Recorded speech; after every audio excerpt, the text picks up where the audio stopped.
ថ្ងៃនេះរៀបចំខ្លួនឲ្យប្តីថត MV បងប្អូនចាហើយក៏មិនភ្លេចដែរបងប្អូនចានេះផលិតផលដែលនៅដៃរបស់ខ្ញុំហ្នឹងគឺផលិតផល Jensen ហ្នឹងណា Jensen ចាសរុបមកដល់ពេលនេះ8 9ឆ្នាំហើយតាំងពី NNP កកើតមកដំបូងចាដឹងថាផលិតផលអីអត់គឺជាប្រភេទ BB កែវណាបងប្អូនចា BB កែវនេះគឺជាប្រភេទផលិតផលដែលលាបទៅគឺចូលមុខស្អាតម៉ត់គីឡូខ្លាំងមែនតើហើយបើសម្រាប់យើងអ្នក make up អីគឺត្រូវតែម្ដងខាំជាប់ពេញមួយថ្ងៃតែម្ដងហើយបិទបាំងស្នាមឲ្យខ្មៅទៀតចាប៉ុន្តែគាត់ថាអ្នកលក់ម្នាក់នេះដឹងស្រាប់ហើយបងប្អូនហើយមិនសូវបាន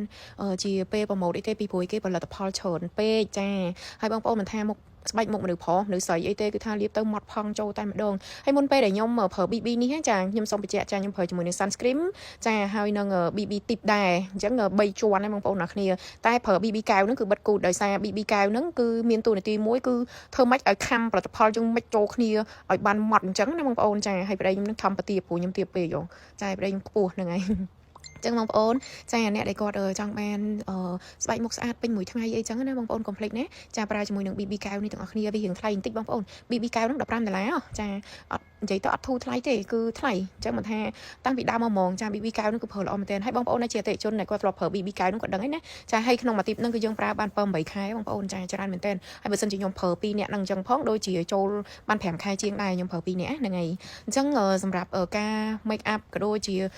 ផលិតផលនៅលើខ្លួនផនពួកខ្ញុំទាំងអស់ផលិតផលដែលខ្ញុំលក់គឺខ្ញុំប្រើទាំងអស់បងប្អូនអ្នកគ្នាចាតិចមែនថាចេះម្ចាស់ brand នេះចេះថាលក់ប្រើផលិតផលផ្សេងណាអត់ទេចានឹងដៃខ្ញុំនេះដែលខ្ញុំលាបឲ្យប្តីខ្ញុំហ្នឹងគឺជាប្រភេទក្រែមព្យាបាលបបោមាត់អញ្ចឹងលាបបានទាំងប្រុសទាំងស្រីអត់ក្រហមពេកអត់អីទេលាបទៅគឺលួងតែម្ដងអញ្ចឹងអរគុណបងប្អូនអ្នកគ្នា